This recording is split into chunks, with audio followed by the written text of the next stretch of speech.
So I'm here in my eucalyptus patch, and I farm and garden in zone 7B, 8A. I literally am right on the line. So eucalyptus is not supposed to winter over outdoors in a garden here.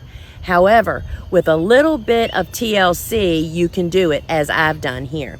So this is Silver Dollar, and these are second year plants. These wintered over.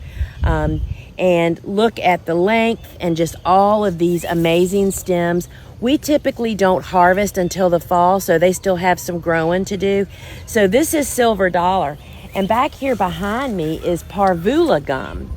And this is one of my favorites. I love that it's a different color. And look how small the leaf is. It's super useful in mixed bouquets. And you can see we just have this will be a major fall foliage for us. And so how do I overwinter it?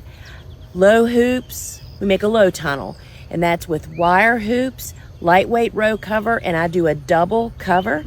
And we mulch. I cut the plants back to about 12 inches tall, mulch them with about 12 inches of loose leaves under the covers, hoop and cover them, and tuck them in for winter, and they did really well.